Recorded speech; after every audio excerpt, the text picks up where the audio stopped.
Então, boa noite a todos, sejam todos bem-vindos. Nós vamos iniciar então o nosso estudo.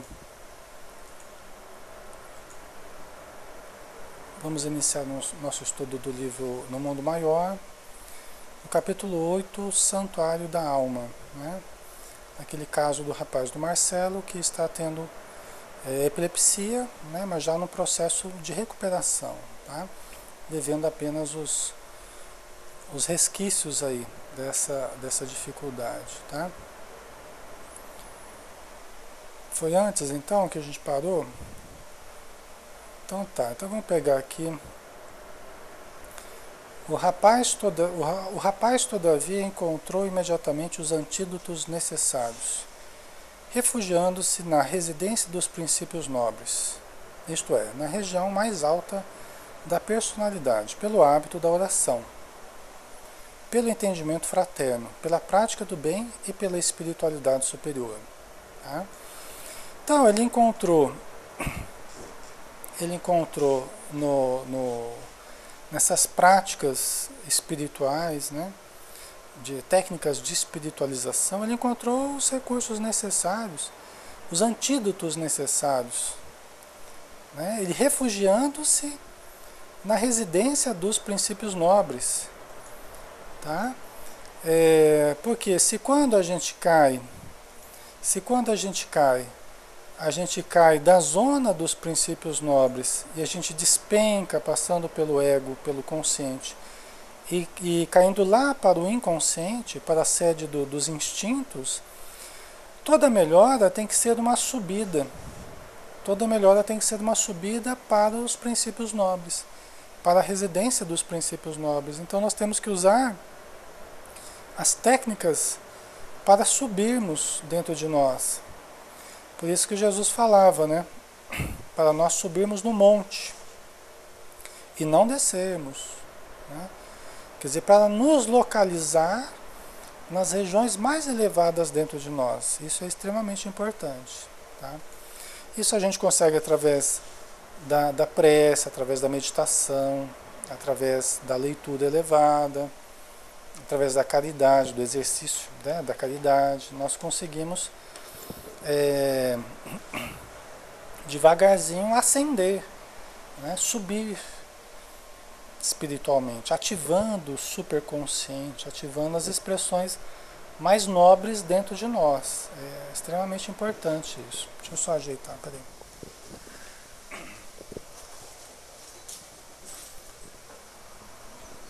Diz o Calderaro, né, que nessa região do superconsciente, nessa região do lobo frontal, estão materiais de ordem sublimada, aguardando que nós ativemos essa região. Tá? Então, continuando aqui.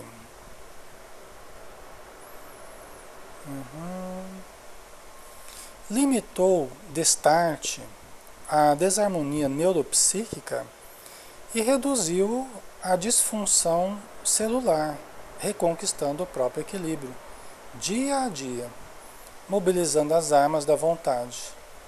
Você vê a importância da vontade, que através da vontade ele acionou esses recursos, oração, os hábitos nobres, né, da oração, do entendimento fraterno, da prática do bem, né?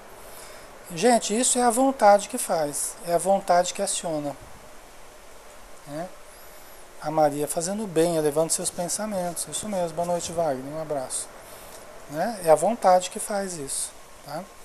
Diz Emmanuel, no livro Pensamento e Vida, ele fala que a vontade, se nós fôssemos entender a mente como uma empresa, uma organização, por exemplo, né?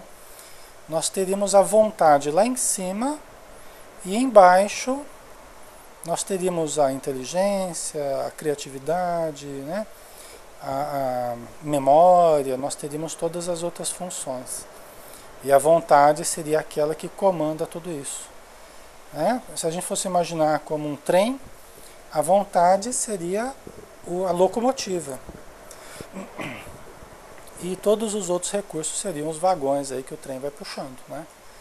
Por isso que quando a pessoa está sem vontade é um problema, né? Porque a pessoa está sem vontade, nós temos que ajudá-la para ela despertar a vontade. Porque senão, né, Diana?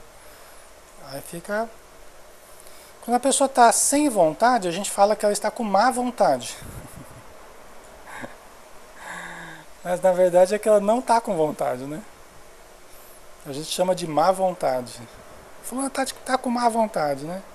É que ela está sem vontade, né, Sueli? Então, aí a gente tem que ir mais embaixo, então. Tem que despertar a vontade, né? Você veja que com esse esforço, com essa disciplina, com o exercício da vontade e tudo mais, ele está conseguindo equilibrar a neurofisiologia, tá? A neuroquímica cerebral está reagindo positivamente à vontade dele, né? Então. Andrea Denis tem um capítulo do livro que o tema é a vontade, muito bom. Pois é. Leon Denis é fantástico, né? Então, por isso que nos processos de depressão, qualquer problema aí, psicológico, psiquiátrico, nós temos que despertar a vontade na pessoa, a vontade de melhorar. Gente, é básico em qualquer processo de mudança. É a vontade de melhorar, né? Por isso que sem ela, qualquer tratamento fica muito difícil, se não impossível de ser realizado, né? Certo? Então vamos continuar aqui. Só um pouquinho.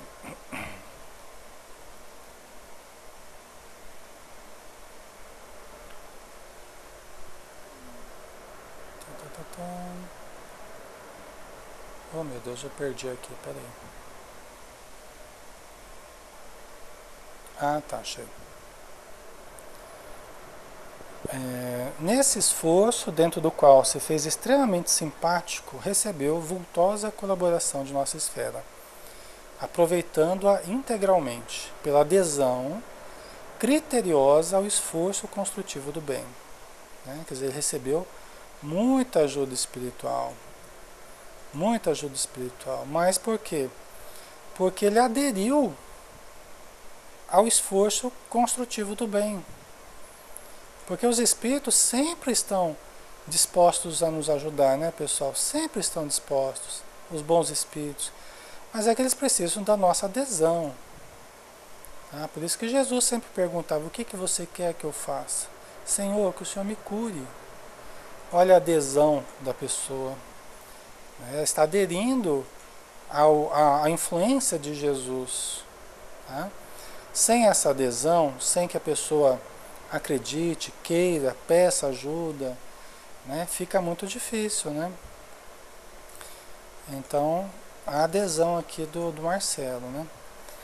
Recebendo a luta com serenidade e paciência, instalou em si mesmo valiosas qualidades receptivas, favorecendo-nos o concurso e dispensando, por isso mesmo, a terapêutica dos hipnóticos, ou dos choques, a qual, provocando estados anormais no organismo perispirítico, quase sempre nada consegue senão deslocar os males sem os combater nas origens.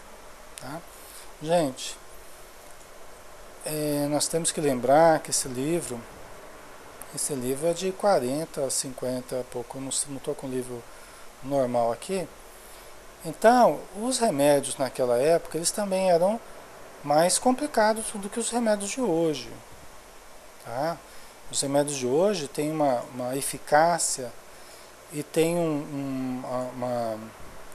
uma capacidade de nos ajudar com menos efeitos colaterais do que no passado. Tá? Então, tem muita gente que se baseia às vezes nesse tipo de informação para falar contra os remédios, para não tomar remédio, está precisando de tratamento medicamentoso, mas fica numa postura equivocada, né? Fica numa postura equivocada a respeito dos remédios, deixando de usufruir os seus benefícios. Tá? E eu vejo casos, muitas vezes, que se não for o remédio, Tudo que a gente fala entra por um ouvido e sai pelo outro. Tudo que a pessoa recebe de ajuda na casa espírita, né, também não surte efeito, se não for trabalhado com a medicação. Tá? Então, nós temos que lembrar isso também. Né? No caso do Marcelo aqui, eles acharam melhor dispensar a medicação. Inclusive os próprios espíritos acham aqui que é melhor ele não ficar tomando muito hipnóticos, remédios para dormir, né? Para causar um relaxamento maior nele. Então eles acham que não seria bom aqui nesse caso. Tá? Não quer dizer que o remédio é ruim, que ninguém deve tomar, não quer dizer nada disso, hein? A gente acaba querendo generalizar as coisas aí, não é por aí, tá? Desculpa.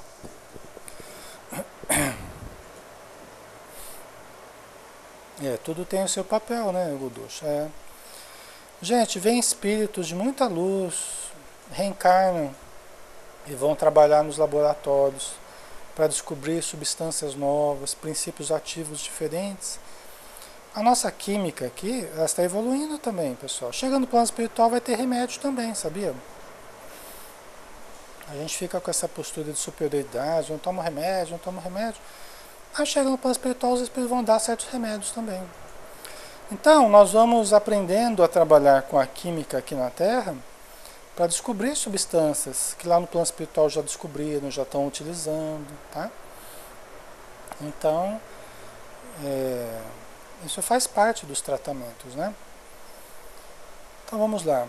O caso de Marcelo oferece, por isso, características valiosas, atendendo às sugestões daqueles que o beneficiam, adaptando-se à realidade, vencendo o médico de si mesmo. Única fórmula em que o enfermo encontrará a própria cura, é verdade. A cura real é só a criatura diante da própria criatura. Mudança de pensamentos, mudança de atitudes, de sentimentos, né? Essa é a cura real, é a mudança interna. O remédio ele não faz isso, mas ele pode propiciar que você comece a fazer esse processo. Ele dá uma base para que você consiga realizar esse processo. Tá? Certo. A Goducha é preciso tomar remédio e equilibrar o ego e o self. Exatamente. Né? Não todos os casos, mas sabe o caso que precisa de remédio? É o caso que você está tratando, psicoterapia,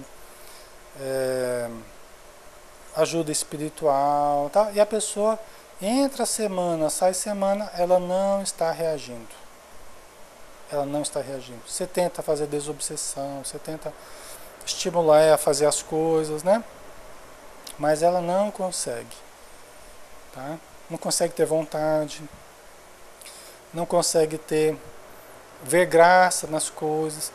Até a própria Joana de Ângeles fala, muitas vezes a família fica revoltada com o depressivo, tenta animar o depressivo e tal, e tenta falar as coisas pro depressivo, e o depressivo não reage, e a família fica revoltada, e acha que é sem vergonhice, acha que é má vontade da pessoa, né? Mas é porque aí, frequentemente, existe um fator endógeno, existe um fator genético, existe um fator bioquímico, vamos dizer assim, que são certas substâncias que estão faltando.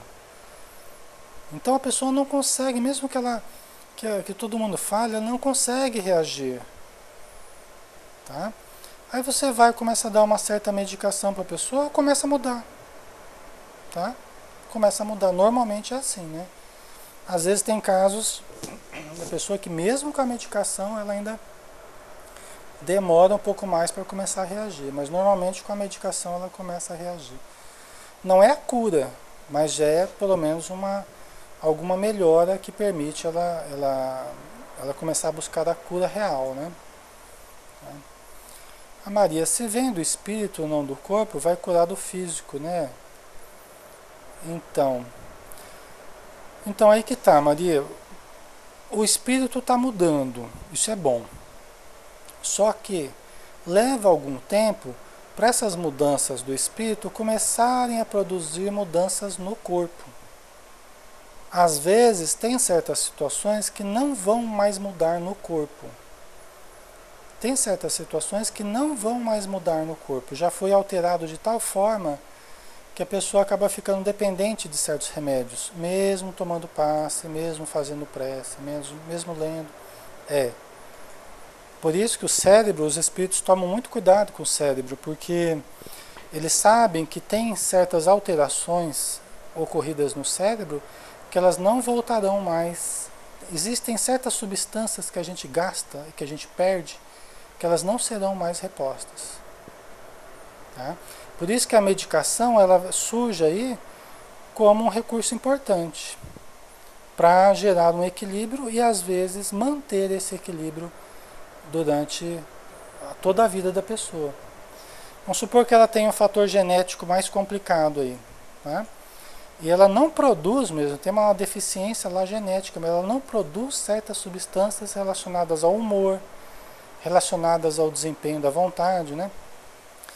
Então ela pode precisar mesmo de remédios que venham a ampará-la a vida inteira, quando são descobertos, né? Essas dificuldades quando são descobertas na pessoa, tá?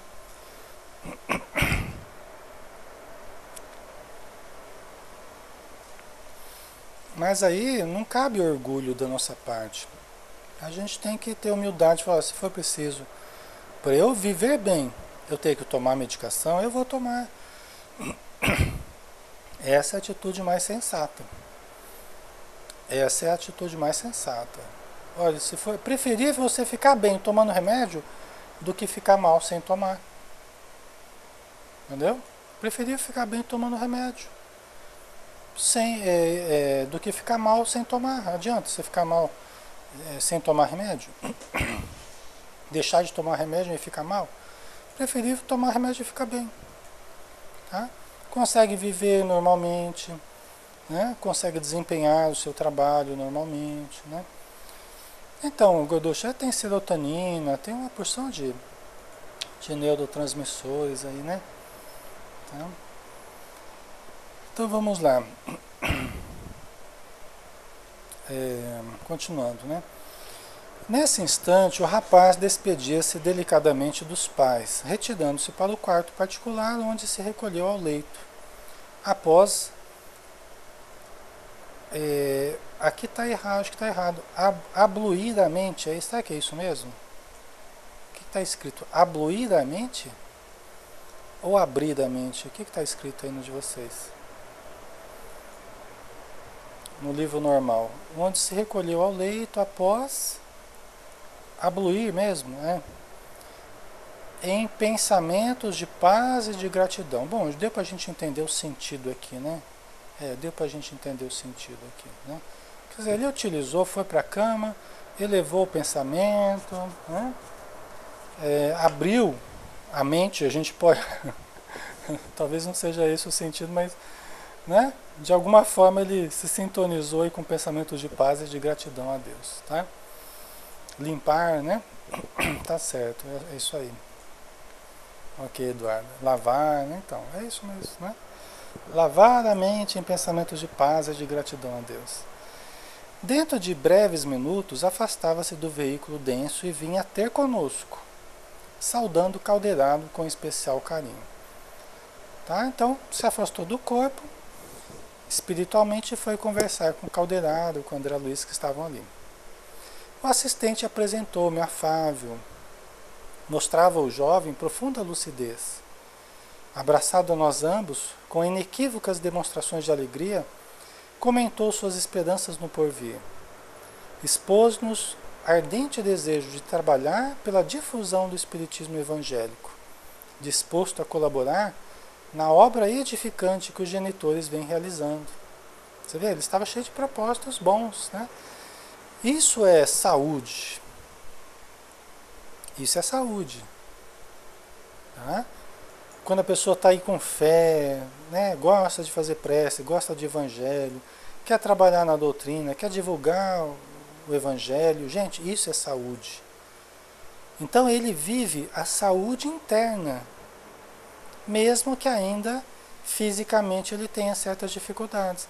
Tem pessoas que estão super bem fisicamente, mas intimamente é uma loucura, né? Vamos dizer assim. Intimamente os pensamentos são os piores possíveis. As atitudes, então, tá? Isso é falta de saúde, isso é doença, mesmo que ainda não tenha aparecido no corpo, tá? A Diana colocou ali, pessoas com tendência ao suicídio, pessoa com tendência ao suicídio está sempre ansiosa, não toma remédio. Essa ansiedade pode lesar o cérebro? Veja bem, não é que pode lesar o cérebro, Diana, mas vai alterando o funcionamento do cérebro, né? Sempre que a gente tem uma atitude boa, positiva, pacífica, né, tranquila, serena, nós estamos amorosa, nós estamos trabalhando pelo equilíbrio, pelas funções positivas do cérebro, né? Ok?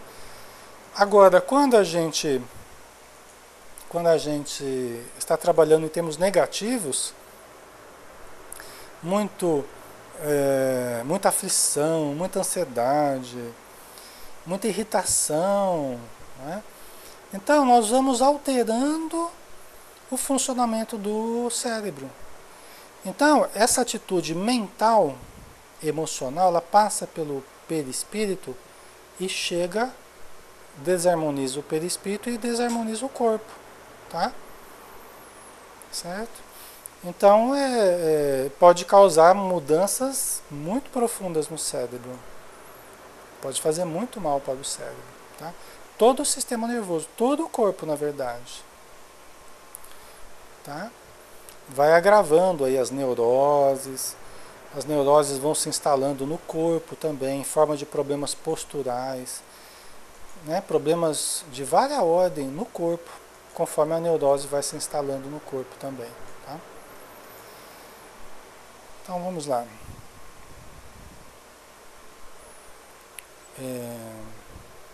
Então o desejo dele é de trabalhar pela difusão do espiritismo evangélico, tal, né? Queria ajudar os pais dele. Referiu-se, para admiração minha, às atividades de nossa colônia espiritual. Indagou das minhas impressões de nosso lar, seduzindo-me pela oportunidade de conceitos e pela beleza das apreciações inteligentes e espontâneas. Porque veja bem, no mundo maior, ele já acho que é o quinto livro, se eu não me engano, do André Luiz. Não é? É o Nosso Lar, os Mensageiros, os Missionários, Obreiros da Vida Eterna e no Mundo Maior, não é? Então, muita gente já conhecia Nosso Lar. Gente, a minha avó me contava, minha avó que morreu com 97 anos, já faz uns bons anos que ela morreu, hein? Ela falou que quando ela era jovem, ela nasceu em 1904. Ela falou que quando ela era jovem, a família do meu avô, que era bem grande, ele teve 20 e tantos filhos, eles sentavam de noite para ler o Nosso Lar. Você já pensou? Ao invés de assistir novela, a mãe do meu pai, né? A mãe do meu pai.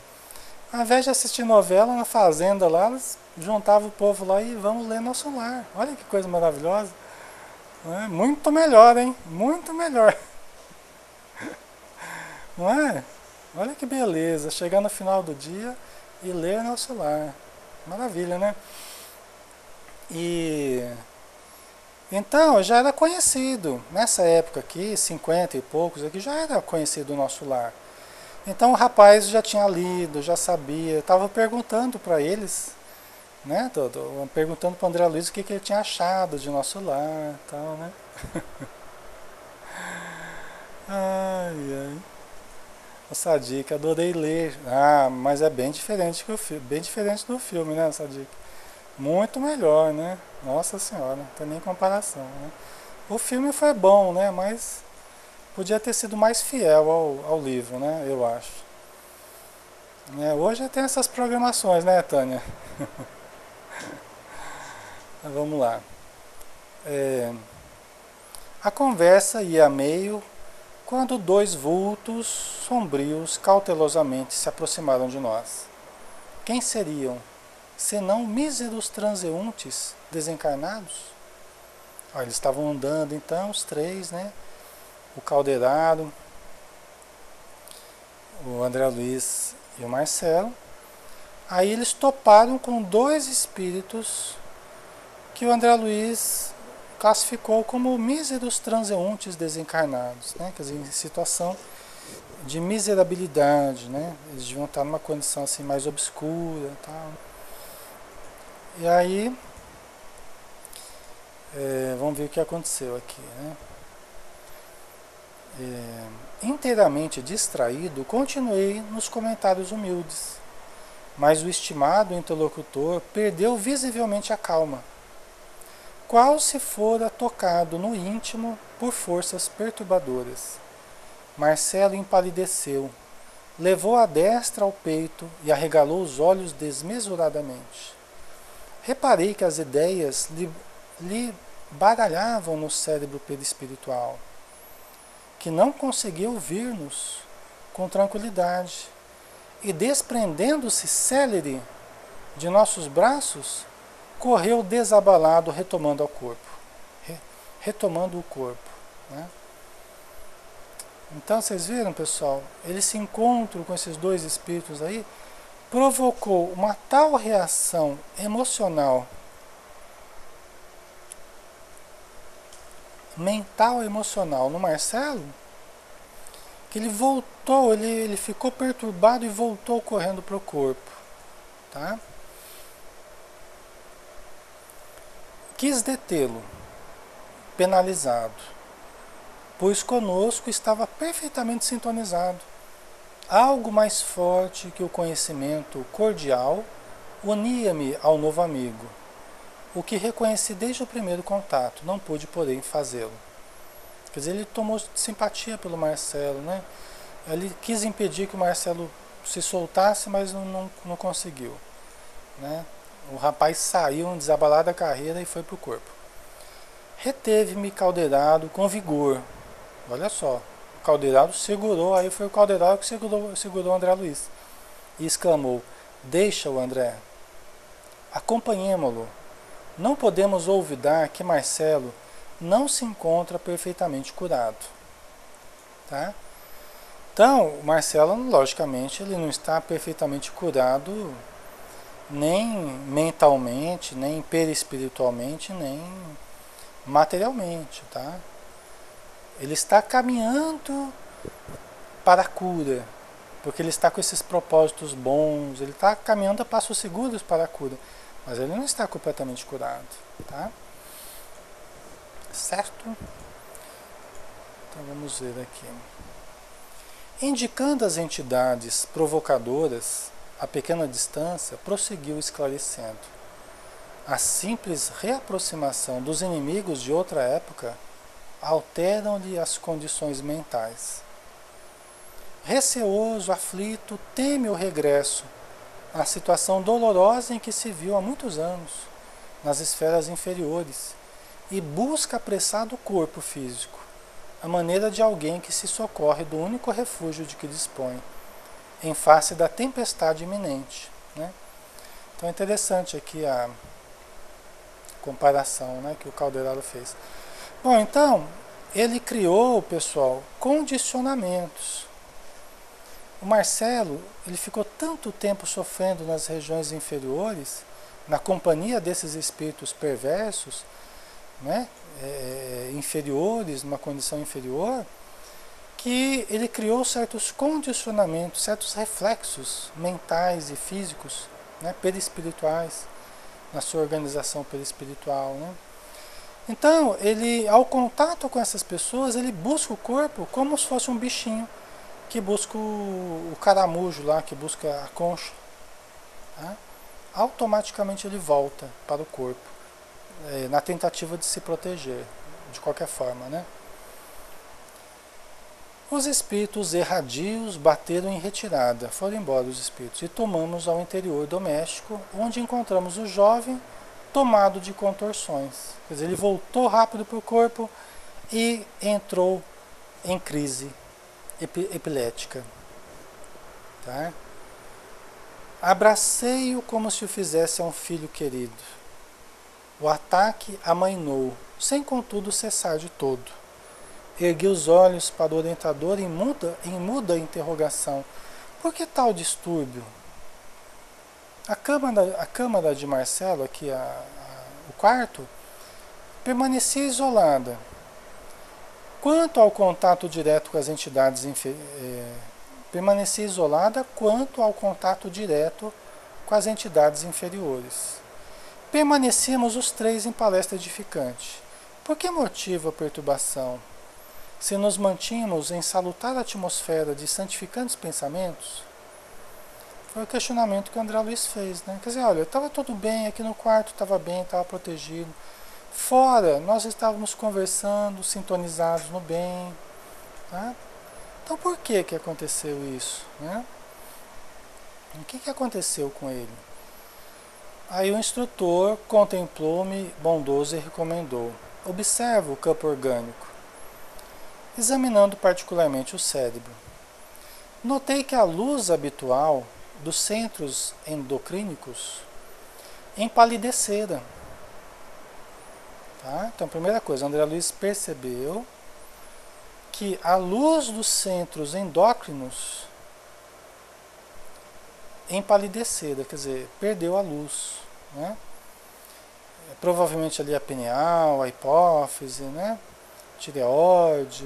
Então, os centros endócrinos empalideceram, né? Persistindo somente a epífise a emitir raios anormais. Tá? A epífise é a pineal. Tá? Então a epífise, né, a pineal, ela ficou acesa ainda, só que emitindo raios anormais.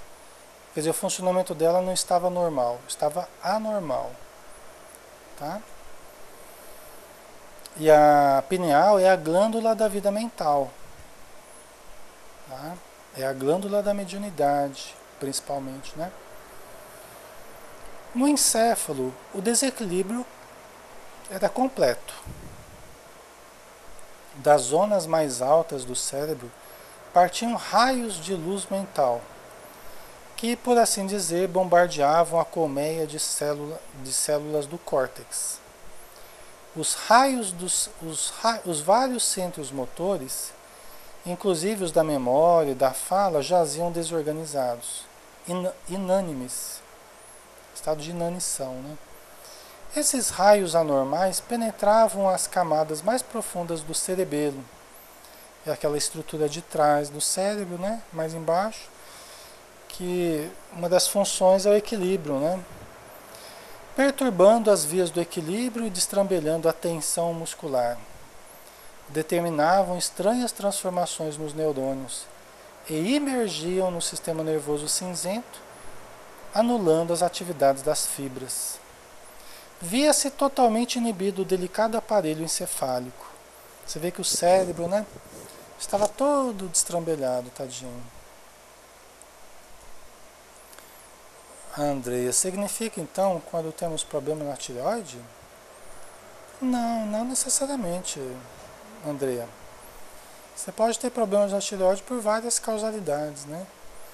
Agora, questões emocionais, espirituais, emocionais interferem também na tireoide, né? Tem um amigo nosso, Dr. Júpiter, que é endocrinologista, aí na cidade de Londrina, que ele fala, quando a pessoa chega no consultório dele com problemas na tireoide, ele já pergunta: e a sua mediunidade, como é que tá? Né? Ah, é verdade, doutor. Realmente me falaram que eu tinha que participar, que eu sou muito sensitivo. Então ele associa assim, problemas da tireoide com questões de mediunidade, né? Mas é uma questão muito ampla, tá? É uma questão muito ampla aí. Então vamos voltar aqui, né?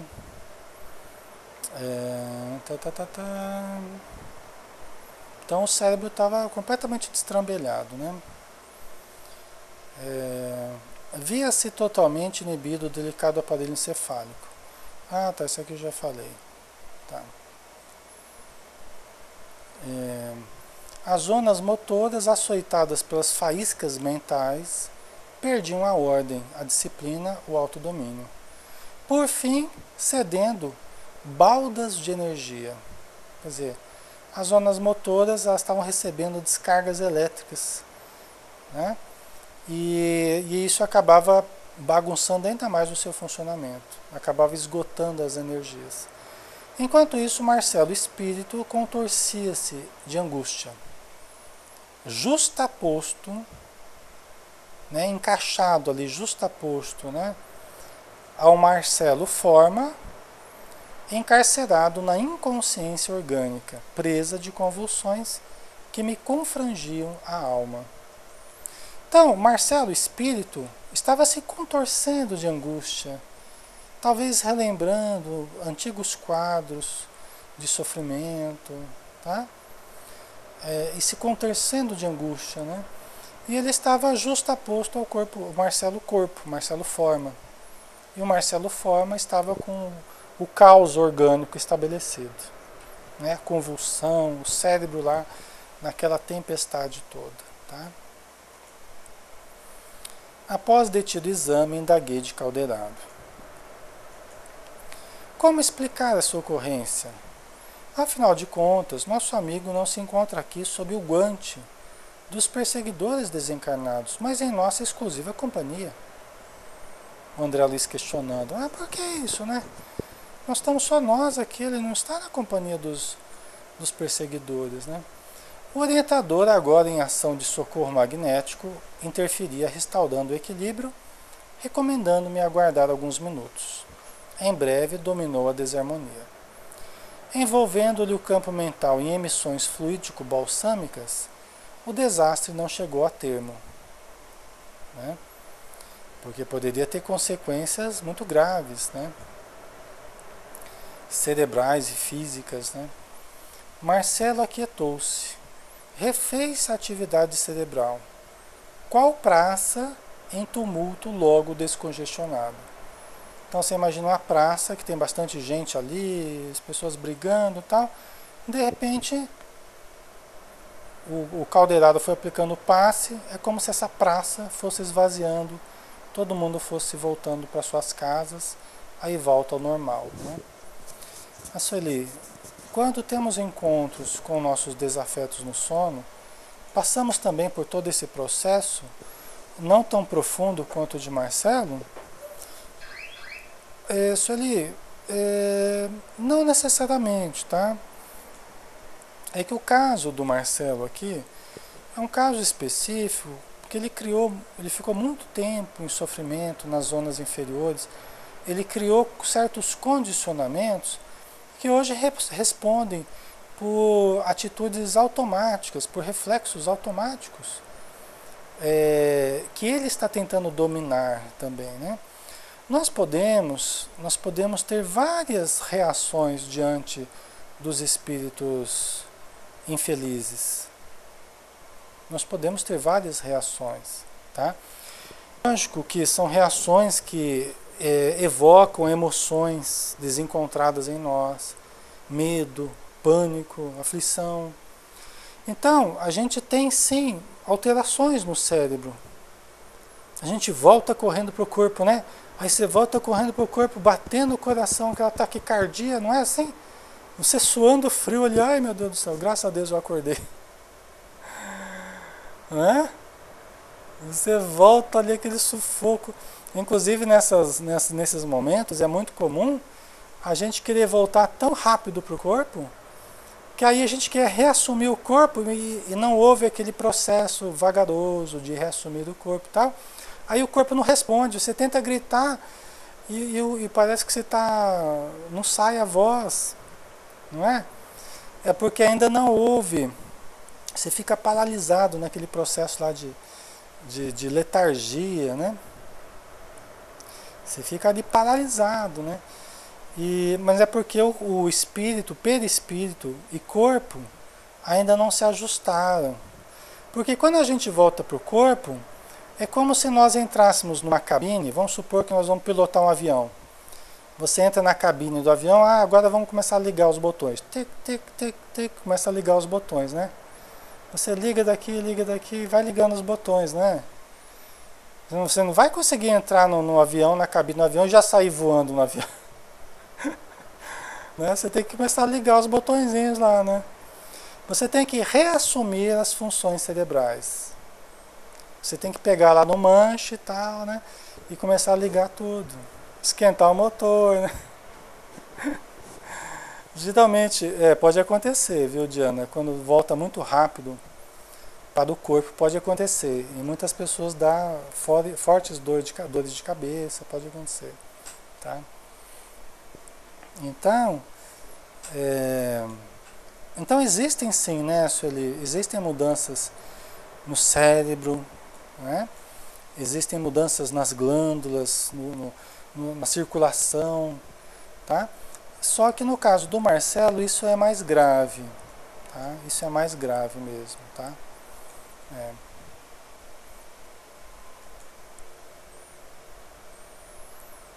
Deixa eu ver aqui.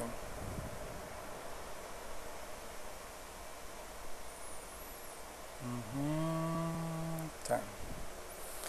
Marcelo, desapontado e abatido, caiu em profundo sono, pois Calderaro entendeu conveniente proporcionar-lhe maior repouso, não lhe permitindo a retirada em corpo perispiritual nos primeiros minutos de paz, que se sucederam à forte crise. Olha que interessante, né?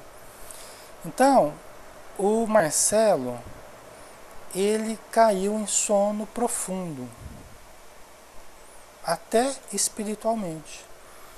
O Calderaro aplicou um passe, fez um tratamento magnético com ele, que ele até em espírito estava dormindo.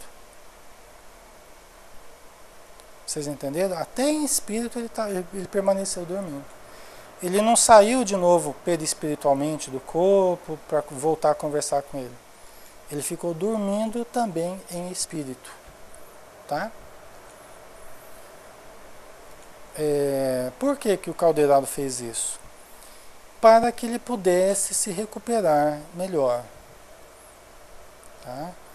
Porque esse sono ele é reparador também, mesmo para o espírito. Um descanso permite que os centros do perispírito também se harmonizem, através da respiração, tá? Vai absorvendo energias novas, vai se recompondo, tanto o perispírito quanto o corpo físico. Tá?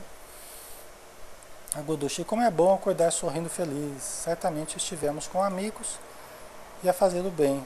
Verdade, Agodushi, isso mesmo. Tá? Então ele ficou alguns minutos dormindo ali, após a crise. Observando o rapaz, o Calderaro ele aplicou um sossega-leão lá no Marcel, né? Ele dormiu mesmo, apagou ali, ficou alguns minutos ali dormindo. Observando o rapaz no aconchego do leito, o instrutor fitou-me benévolo e perguntou: lembras-te dos reflexos condicionados de Pavlov? Como não? Recordava-me sim da famosa experiência com cães, aplicada a fenômenos outros. Vocês conhecem a experiência do Pavlov? Dos condicionamentos? Ele foi o descobridor, vamos dizer assim, dos reflexos condicionados, né? O Pavlov. Ele fez um estudo em que ele tinha alguns cachorros, né? E ele fazia o seguinte, ele percebeu que os cachorros dele, sempre que ele tocava uma sineta, ele levava perto da refeição, os cachorros começavam a babar, né? A salivar, né?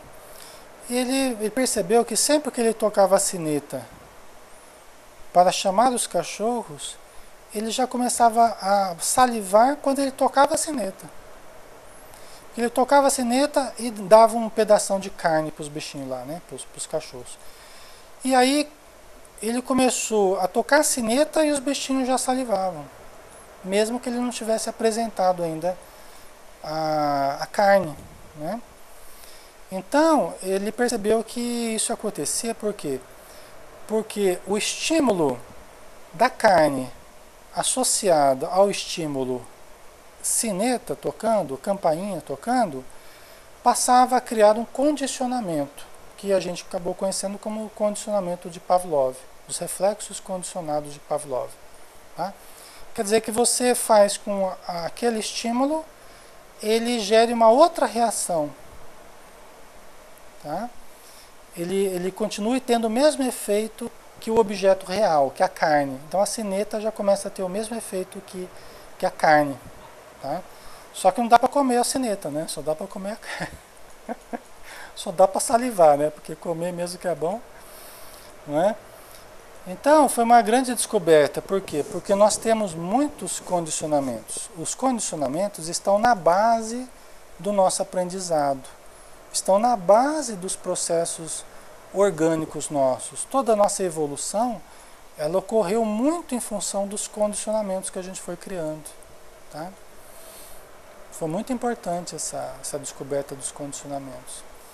Inclusive a psicologia tradicional, a psicologia comportamental, se baseou muito nos reflexos condicionados de Pavlov para criar toda a sua estrutura de laboratório, de estímulos condicionados, com ratinhos, tal, aquela história, né?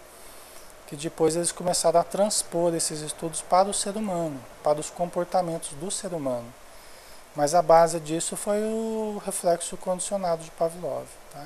Essa descoberta. Certo?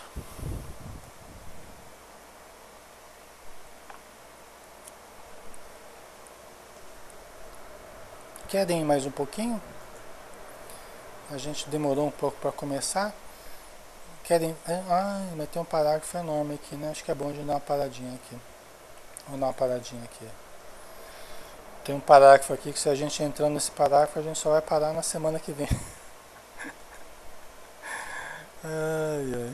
Tá, vamos parar aqui mesmo. Semana que vem a gente continua. Se a gente entrar nesse parágrafo, a gente não sai nunca mais dele. Mas tá bom, pessoal. Obrigado pelo carinho de vocês aí, pela presença, né? Vamos fazer agora a nossa prece final, né? Novamente agradecendo a Jesus pela oportunidade do estudo, da convivência saudável com os amigos do plano material, do plano espiritual, com as trocas energéticas que todos recebemos, porque localizando a nossa mente em esferas mais elevadas, nos ideais superiores, nós acabamos por situar o nosso próprio coração, situar a nossa vontade, as nossas energias, nos alimentando das energias superiores que vibram nessas regiões, em companhia dos espíritos de luz, que são também aqueles que nos amparam em todos os trabalhos, no nosso trabalho profissional, na nossa família, na casa espírita, onde estivermos, estão sempre a nos ajudar. Então, Senhor, que possamos estar na companhia deles, superando os reflexos do passado, os condicionamentos infelizes do passado, e gerando novos condicionamentos, muito superiores, saudáveis, pacíficos, que geram o bem-estar e a harmonia em nós. Muito obrigado, Senhor. Que o Senhor nos abençoe a todos. Que assim seja. Muito obrigado, pessoal. Obrigado, Diana, Carmen, Sueli, André, Eduardo, Gudu, Chanice, Graça Gomes, Tânia, Deoclésio, Maria, Carmelux, também no Facebook, quem estiver participando, receba o nosso abraço, tá? Fiquem com Deus. Até a próxima.